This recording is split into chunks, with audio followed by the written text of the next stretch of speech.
Up next on Inspiring Beauty and Believers. Sometimes a man, does express himself, and then later that woman comes back and uses that against him. Mm. And that's it's like, well, that's why I'm gonna just be quiet then. You know what I'm saying? If you go you gonna use it against me, then I just ain't gonna say nothing to you.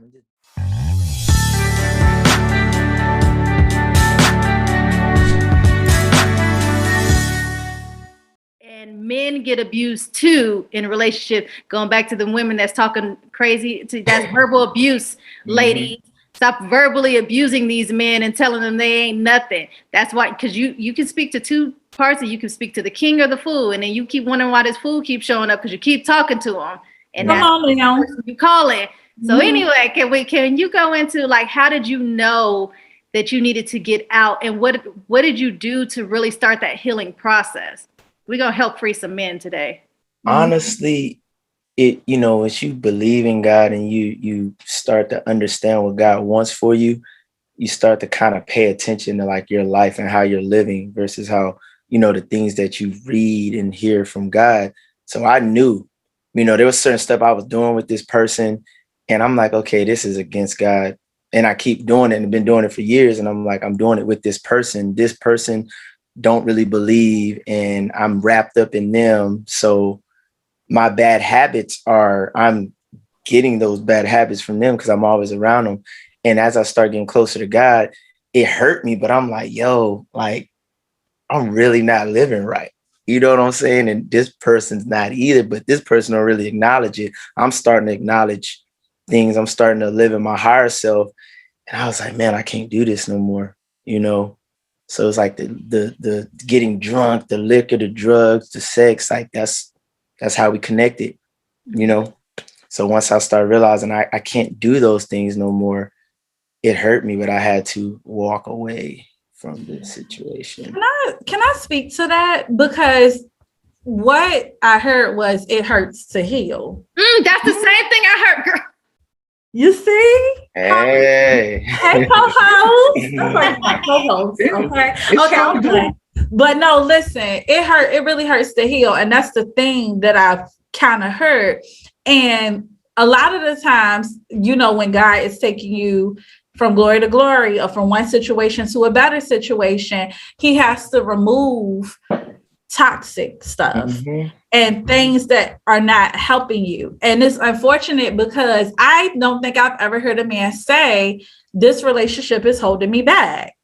Or this relationship is, I want to be for God, but at the same time, because I'm in this relationship, I don't know how that's going to work. You know what I'm saying? Most of the time, women, we say that, so it goes to show you. And we go to church and we be like, Lord, I'm on the altar. I'm trying to do right, but I'm about to go back home to him, and then we about to get back in the bed together, but I'm going to be on the altar. Right. No, but that's a different type of conviction though, because I've been on that side of the coin where it's like, oh, I want to start this celibacy journey. I want to start this. And it's like, oh no, I'm good.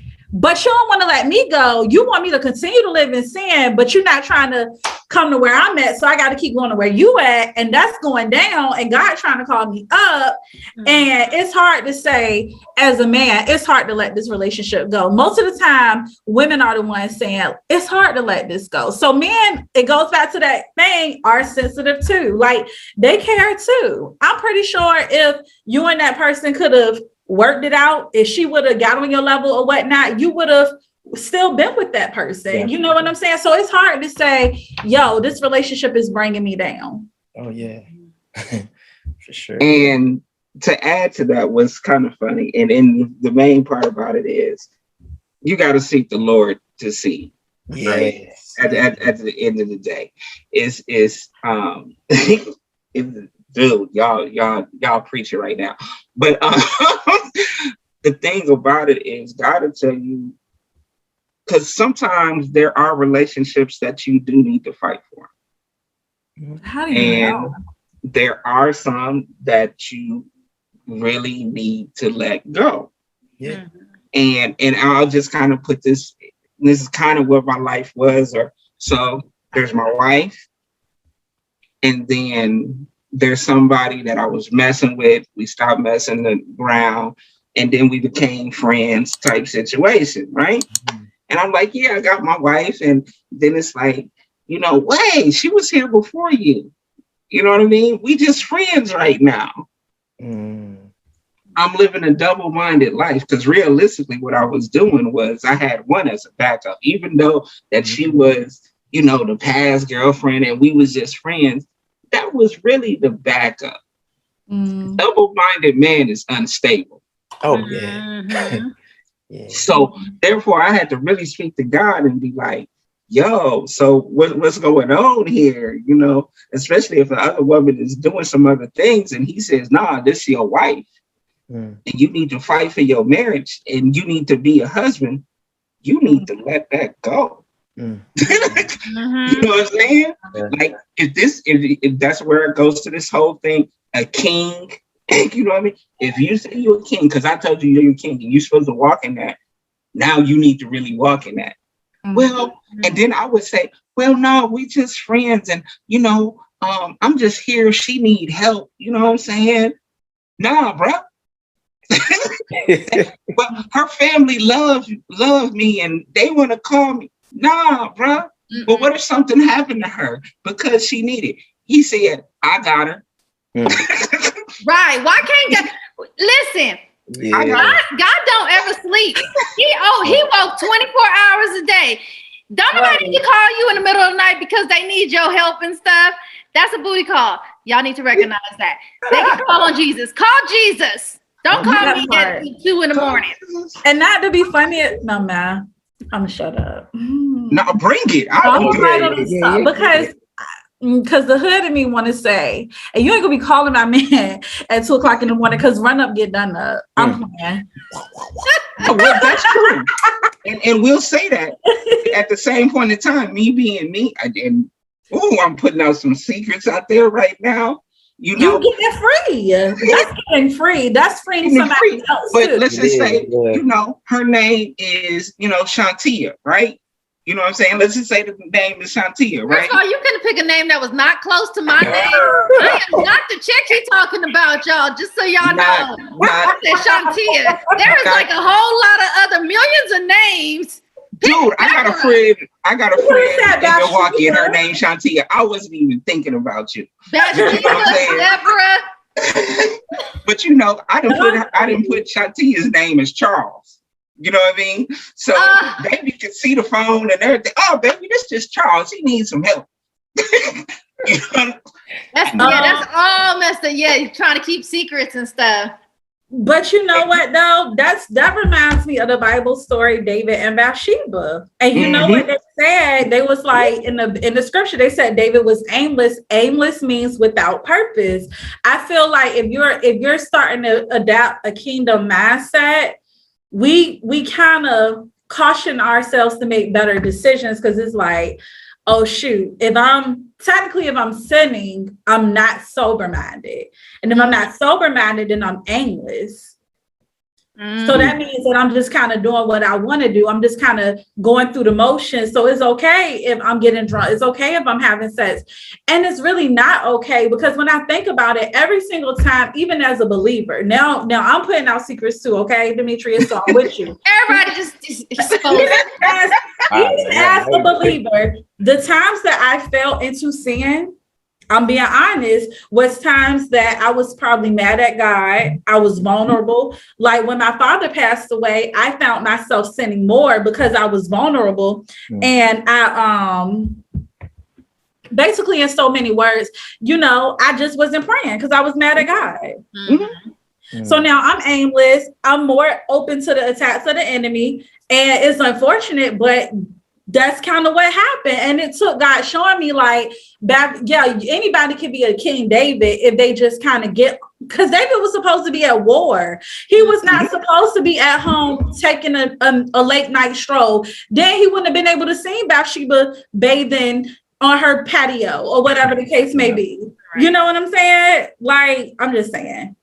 No, but you're definitely right. And it comes in those places where you just have to learn how to be transparent and vulnerable with God because he already knows how you ended up in that place. And what I love that God does is he'll ask me questions, but he's asking me questions not because he doesn't know, but because he's trying to have me look inside of myself and see why I feel the way that I feel, why I'm doing the things that I'm doing. And just like you said, like how you became, you know, you were angry after your dad passed. When we go through those bumps and those trials in relationships, like after I went through my divorce, I had my time where I was angry and I was like, Lord, because I did the stuff that you told me to do. Like I was celibate and I did all this stuff, and then I didn't even get to test drive before I got married. Then I got married, and then all hell broke loose, and I'm still trying to serve you. And then you want me to, and now I'm divorced, and I'm supposed to just be like, oh, happy-go-lucky. No, Jesus, I'm angry. And so I don't know why people try to act like they don't have feelings and stuff when God already know how you feel. You like, no, I'm okay. I'm okay. You're not okay. You're not okay. You need to let the Lord know. You're not okay. You're not okay. And that's what I'm saying. We're not. But see, this is the thing too. So, like I said, I'm different. And when you talk about David, I'm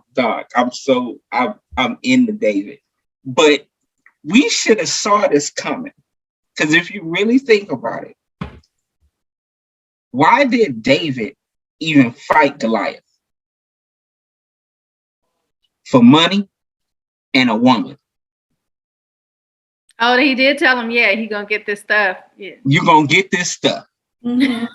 So David was walking into something inside of David wanted money and a woman because he was the lowest of lowest.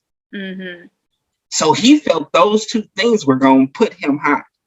So I mean, God worked with him, but in David, he had trauma somewhere where he felt like a woman and money was going to make him complete. That's why King David is such a universal story. You see what I'm saying? So he had so many wives, and then he saw Bathsheba, and he was like, cool, this is what's popping right now. And then tried to make it feel like, hey, dude, hey, go back to your wife. Right. Go back to your wife. And you're like, nah, David, I'm here for you. And like, nah. Okay, so you ain't gonna let me help. Then try to get him drunk. He was like, I'm gonna get you drunk, and then you're gonna go to home. And then he was like, this ain't gonna work. So I'm just gonna have to kill this dude. This here is so crazy because that is true. And it was said, well, never mind. I don't want to speak on nothing. I really don't know. But it was said that the reason why he was in the field is because while all the other brothers was kind of like, you know, doing their own thing, is because possibly David was born outside of marriage, outside of the marriage that. So I heard that too. Now you a shepherd because I'm pissed off because my wife cheated on me. But then think about it, that spirit of lust now is in our bloodline because think about it, King David's son. You know what I'm saying? And now this is a whole man who was the apple of God's eye because King David's son, what did he do? He raped his own sister. And then the other one slept with all of David's wives. Right. Yes. So this ain't, and once again, this is a generational thing. And because people didn't deal with their trauma. Because they didn't deal with their trauma. Because they didn't deal with their trauma. Once you find that trauma and you uproot it, your life can be completely different. But sometimes because we've had so many generations and generations and it's stuff that I didn't see. So what I have to do is I have to go to God and say, God, where is this coming from? Show me where this is. Show me where I need to uproot this and start the healing, because I have 3 boys and a daughter. A lot of this stuff, the buck stops here. I will not. I will not.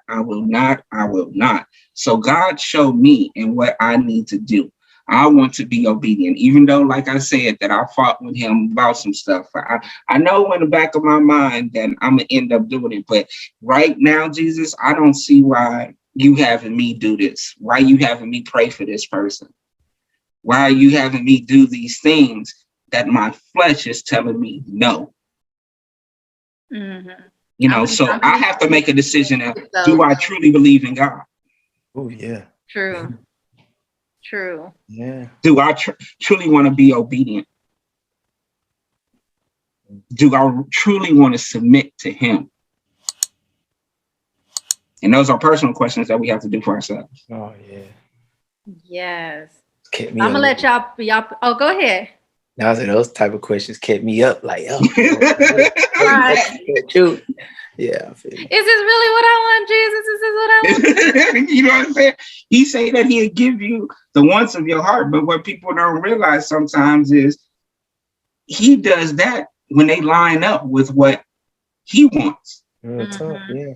Because there's been some times that I wanted strippers, money, and alcohol. Yeah. He did not give you those desires of your heart. He's trying to give me those, bro.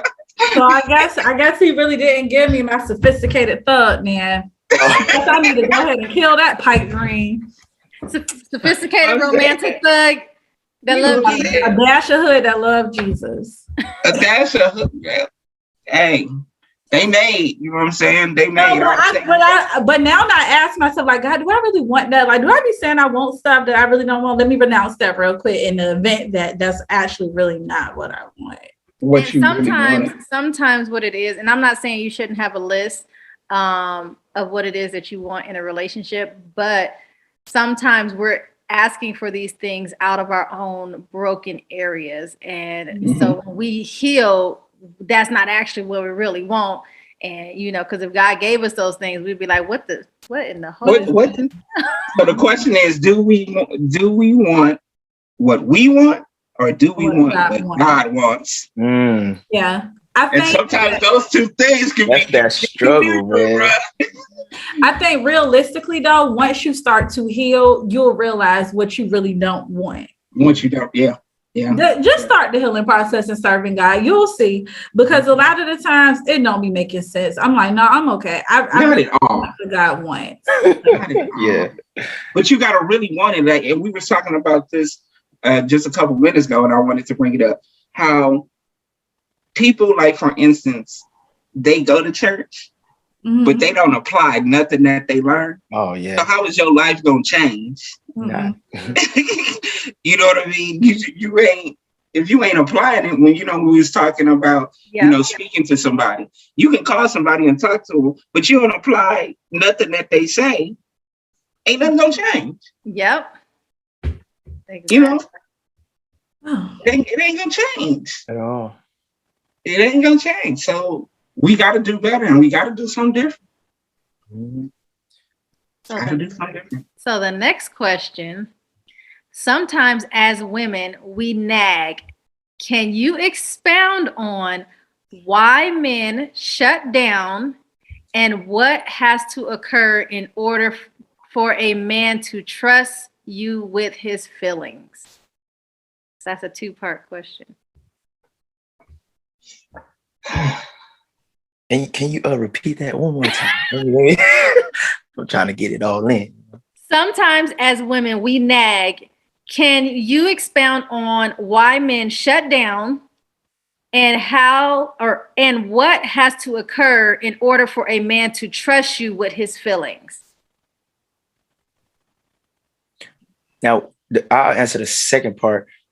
Now, sometimes when this goes to people in general, but sometimes if a man, does express himself and then later that woman comes back and uses that against him, and it's like, well, that's why I'm gonna just be quiet then.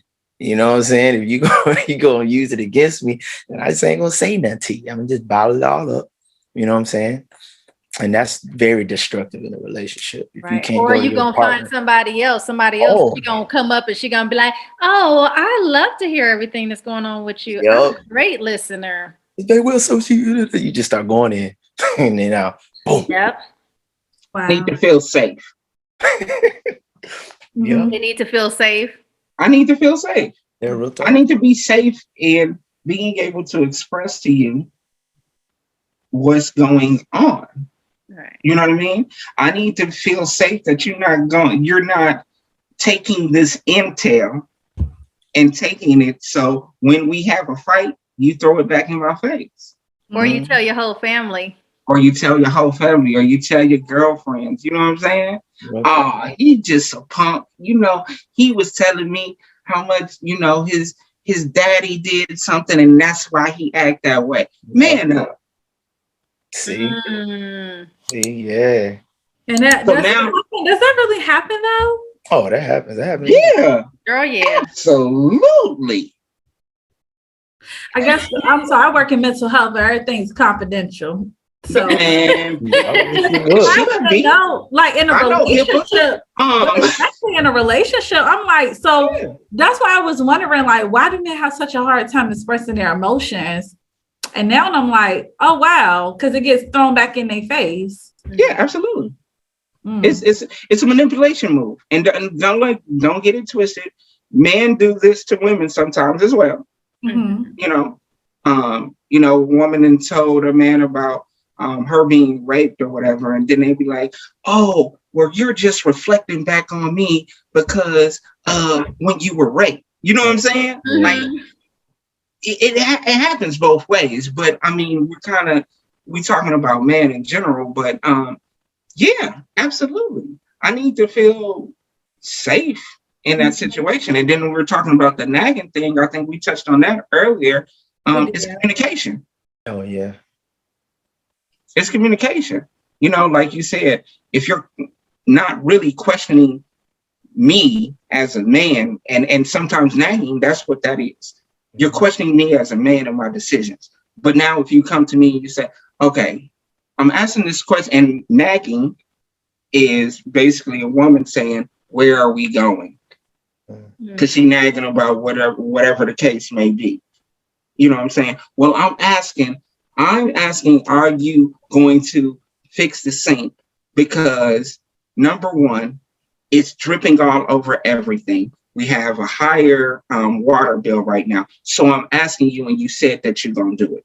Right. That's why I'm really concerned. This is one of the priorities on my list, and I'm asking you because you said that you're gonna do it. That's gonna change my whole situation. Then if you come to me and like, it's Saturday, and I know you said you're gonna do some you gonna watch football, but I asked you to fix the sink 3 weeks ago, and you still ain't did it.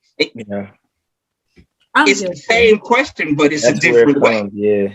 So when you talk to me and you say, baby, this is important because of blah, blah, blah, blah, blah, or because I'm feeling like you're ignoring the things that I'm saying, I'm not feeling whole right now, and I'm not feeling protected because the things that are concerning me are not concerning you. Yeah. That changes my whole perspective on some things, because now I know, oh, my baby think that I ain't protecting her or I ain't taking care of her. Maybe it wasn't a priority for me. I thought that it was, but guess what? It's a priority to you. So now I have the option. Oh, I need to take care of my baby. Let me go ahead and handle my business. But if you come at me questioning about this, and this, and this, and this, it's going to be something else. So once again, it falls in communication. You're right. I agree with that. Communication is everything. Yeah, absolutely. From that didn't come from a lot of times. It's just like it's unanswered. Like you're trying to find solutions, but there's no answer. You're like, all right. And then he's like, well, I don't know. And you got to communicate. Yeah. Man. That's the only way to solve anything. Communicate. And you got to know your audience too. You know what I mean? Like, I'm one of those people where I'm going, I can get up in the morning and I'm like, all right, we need to do this, and this, and this, and this, this, and this. And then there's people that be like, good morning. I ain't thought about good morning. That just ain't, that wasn't me. That wasn't me. But now I know, oh yeah, let me slow into this, because everybody ain't a morning person. Mm-hmm. Everybody don't got 4 kids that they gotta be thinking about and doing it. So sometimes you gotta move a little bit differently. And you got to know that through the communication and be like, hey, so this, and this, and this. Good morning. How's your day? All right. Well, I was thinking that maybe our day should be this, and this, and this. Does that make sense to you? Is there something else that I'm missing here? Mm-hmm. You know, because I'm not perfect. So, and include them in the conversation. And that's where the whole relationship starts to work. And that's where the trust comes, because not only am I leading as a man, but I'm giving you an opportunity to come into it as well. So as I trust you more, you trust me more. Yep. Right. We just want to be included in the thought process. We Just want to be included in the thought process. It's like, know that my ideas matter. Get inside your brain and understand. So especially us, those of us that study mental health, we always thinking about, and listen, women, our mind is always going about everything. So if you don't explain stuff to us, we're gonna put it together in our brain. That's what I'm trying. That's what I want them. That's what I want men to know about women. Yes. Subscribe so you don't miss next week's video. Yes. Don't tell us, and then we speculate the whole situation. I know it's not a good thing, but because women are incubators, we go inside. So we have to figure out some type of conclusion. And a lot of the times that's when you get the conclusion that it's not even this, but it must be that. If it's not this, then it must be that. And I hate to be so black and white, but that's how we are, because it's like, it's no answer. So you ain't talking to me, then who you talking to?